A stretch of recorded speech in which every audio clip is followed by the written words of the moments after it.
How you doing, guys? I'm Recommend, and welcome back to the channel. If you noticed, this January has been quite an interesting year for 2018. You know, it's early in the year, and we got a little Nintendo Direct Mini for all you Nintendo fans out there, and I know you guys probably love what they've announced. But we've also received a lot of interesting tidbits for another company who's not even a console manufacturer anymore. For you old school heads, and even some of you who are old at heart but young in the mind, but young in body actually, you guys know what I'm talking about. This is the year 2018. It's the year of Sega apparently, because not only have they announced a lot of new accessories for older Sega consoles, or classic Sega consoles, as I call them old, but they're classic, but there's also new games coming out for Sega consoles, and you're even getting some new accessories. And I don't mean like controllers and stuff. It's something that I found very interesting. We're going to talk about that right now. So, normally you see a lot of things like this from 8-Bit Dough. They do a lot of Nintendo themed controllers, wireless controllers for consoles and computers and smartphones and all that good stuff. But for some reason, they won't touch Sega, which I find strange. 8-Bit Dough, what do you have against Sega? Seriously, you have done a controller for an old Mac computer, an old Mac computer, the original Mac computer, but you haven't done one for like the Genesis. That makes no sense. So this year, instead of just getting these admittedly pretty good 8-Bit Dough controllers, check out my reviews on a lot of them, we're getting new wireless controllers for the Sega Genesis. Now, if you have this controller, this actually came out when the Genesis was still relevant in its own lifespan. This is an RF controller. It works pretty good for what it is, but once you move out of the line of sight, your controller is pretty much dead. So these aren't all that reliable, other than the fact, unless you have direct line of sight, battery life is great on these controllers, but they're not very reliable. Let's keep that in mind. Now, I'm happy to see new wireless controllers for these. They're going to be Bluetooth, so maybe they'll be compatible with 8-Bit Dough dongles for the Nintendo system. So that'd be awesome to have a 6-button Genesis controller to be used on an original NES or Super Nintendo. That would be awesome. We'll see what time brings. But not only are you getting a new controllers for your Sega Genesis console, you're also getting new games, which is pretty awesome. Some stuff has been announced from last year or years prior, and some stuff just got funded recently. So the first one I'm going to mention is a game called Brave Battle Saga: Legend of the Magic Warrior. It was released originally overseas from the US. It was like one of those Taiwanese games that most people hadn't heard of, and it's getting an official new translation, as well as a couple of little tweaks in here and there. Now, if you've seen the game, this has been a pirated copy around for years, but this is getting a new translation. It's getting cleaned up. Hopefully they fix some of the little niggly flaws, like the wrong colors on uniforms with going into battles. But if you've seen it, it's a technically impressive game for the Sega Genesis. It looks like a combination of The Secret of Mana and Breath of Fire. And when you see the game, you'll see why. But it looks technically impressive. And if you guys are looking to sink your teeth into new RPGs for the Sega Genesis, you may want to give that a try. It's coming, I believe, sometime in the pre-orders, I believe, are in March, and it's from Pico Interactive. So you may want to check their site and take a look to see what's going on. The second game, it's no stranger to most Genesis fans or even the retro game community, is called Papillon. There were pre-orders done last year, and we're hoping it comes out this year. Papillon is advertised or talked about as a spiritual successor to the Streets of Rage series, with some RPG elements, which sounds awesome. There was a trailer released last year, very limited gameplay footage, but hopefully we'll be seeing that this year. So that's two games that we're already talking about for this year alone. The third one is called Xenocrisis. That Kickstarter just finished. It's scheduled to come out January of 2019, so just missing 2018, but still announced, and the Kickstarter finished this year. That's pretty awesome. Xenocrisis looks like a Smash TV style game, but for what I've seen or what they've shown, the graphics are much better than Smash TV ever was, and it looks pretty cool. You may want to check that out. Check their Kickstarter page, Xeno Crisis. The next game is also no stranger to most people.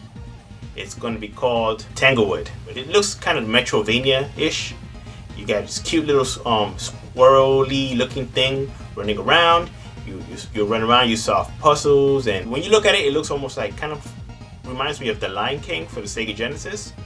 And it looks very, animation looks very Disney-ish. The art style looks kind of Disney-ish. The game, like I said, looks really cool. They have a demo out. You can actually play the demo and try it out. That's slated to come out very soon this year. Take a look for it. It's called Tanglewood by Big Evil Corporation. I love the name of that company. You may want to check it out. It's another awesome game. Another game that's slated to come out sometime this year was actually called Henshin Engine, and it was actually a PC Engine game that's supposed to come out this year. But the name, they had some problems, some legal issues with the name, so they've renamed it FX Unit Yuki. FX Unit Yuki sounds to me like a better name than Henshin Engine. So I'm actually kind of glad that it happened, and it's awesome. So it's gonna come out first for the PC Engine CD and PC, and then it's going to be ported over to the Dreamcast as well as the Mega Drive / Genesis for a lot of you guys out there. That is awesome because that game looks pretty cool. It looks like a nice, cool looking little platformer, has themed levels. I'm really excited. There's a Castlevania themed level that looks really cool. They have a shooter level that looks kind of like Cotton from back in the days. So once it's supposed to come out, they're guesstimating about February this year, maybe late February, for the original backers for the PC Engine and maybe the PC. They're guesstimating after that. It takes about 3 to 4 months to port. So it should be out this year if everything goes according to plan from what the information that they've given, but it'll be late in the year. But still, it's a Genesis game. It's gonna be coming out for the Genesis in 2018. It's amazing. Think about it. I mean, that's how many games have I already said are coming out or scheduled for the Sega Genesis this year alone. It's a pretty good amount. There's another one called Antrx, which was brought up a while back. It looks kind of like Thunder Force 3 and it looks amazing, but we haven't really heard too much about it lately, so hopefully it hasn't been canceled. But if you look up some stuff online for it, Antrx, it looks awesome, man. Like the ship transformed into a robot, to a mech. It looks awesome. I'm hoping it comes out because I want to buy that like day one. It looks amazing. There was another one called Magicana that looked like a cute little side-scrolling game as well. And so far I haven't really heard too much about it, but hopefully they'll come out with something for that pretty soon. But that's a lot of Genesis games considering it's 2018, right? It's awesome.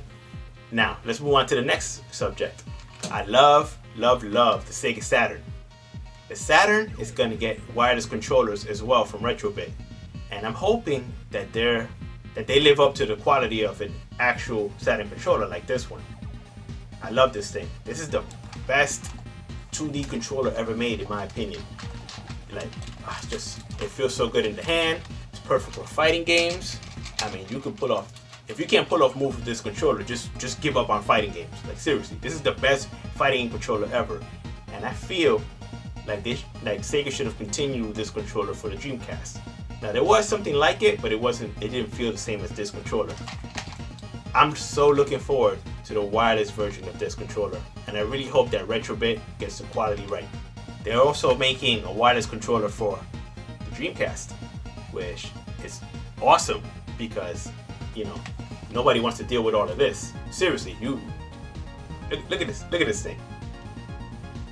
So a wireless version of this, if it keeps the quality up, would be great. If it's wireless, I'm hoping if there's some kind of a dongle that I can use the Saturn controller when I play fighting games, that would be great. And I'm pretty happy. They're also coming out with other things for the Saturn and actually for all three systems, all three consoles, for the Genesis, the Dreamcast, and the Saturn. They're going to come out with new cables as well, so you can have things like S-Video, which I'm wondering how that's going to work for the Genesis, because the Genesis doesn't natively output S-Video, so it's kind of sounds like a hacky solution, but we'll see how it turns out. But you're going to get new cables, I believe new composite cables, and you're going to get the S-Video cable, which I find interesting, and you're going to get a new VGA unit for the Dreamcast. So you'll be able to hook up your Dreamcast to a old school monitor or a TV that has a VGA input, which is awesome. It's great. Now I'm kind of wondering why they didn't just go ahead and make that an HDMI solution, since that's what the majority of TVs have now. But beggars can't be choosers, right? It's new Sega accessories coming out in 2018, which is great. Now, for those of you who are Dreamcast fans, if you're watching this video, not only should I'm asking you for thumbs up and share it, but share a Retrobit, because what I would love to see that nobody ever announces is if you've had a VMU, you know the battery life on these things is atrocious. Please, please, please make a VMU with a rechargeable battery that can be charged when you plug it back into the controller. So I want to plug it in and it charged the battery. Make a VMU like that, and it'd be awesome if you could do an e-ink or OLED screen. Mine will be blown. Seriously, that needs to be put out there. If Retrobit does it, great. If somebody else does it, great. I don't care who does it, but please, please do that. This thing takes 2 watch batteries. I think they're 2032s if I remember correctly. Takes 2 of those and they last like 5 minutes before they die again. So keep that in mind, and please let a bunch of manufacturers or people that are capable of making something like that happen know, right? Awesome. So we're gonna get lots of awesome accessories for all the Sega consoles this year, in addition to games. Now, going back to the Saturn, revisiting the Saturn, there is something interesting coming out for that I have not mentioned. And I'm not gonna say it's the best for last because it's not a technological thing, but it is something that's pretty rare. You don't find it too often. So, what am I talking about? Well, Limited Run Games is talking about bringing out new jewel cases for the Sega Saturn, which is great because you don't find these things very often in the wild. This is a very strange shape. It doesn't really, no other company really made these. The PlayStation kind of started with it, but they got rid of it for regular jewel cases, which in my opinion was a smart move back then. I don't know why Sega didn't follow suit. The Japanese Saturn games were regular jewel cases, but I digress. Back to the original topic.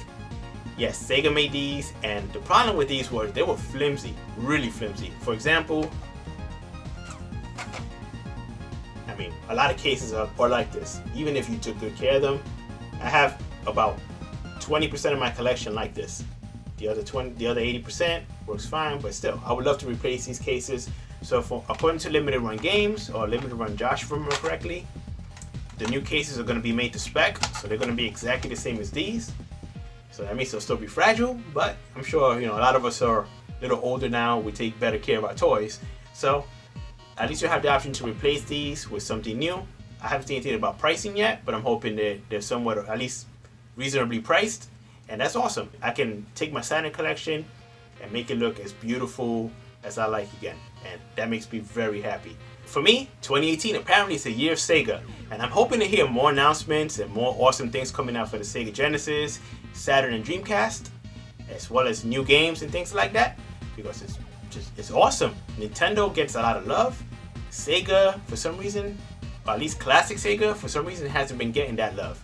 I'm not a console fanboy in the sense of I don't really pick a company. I want them all to get love.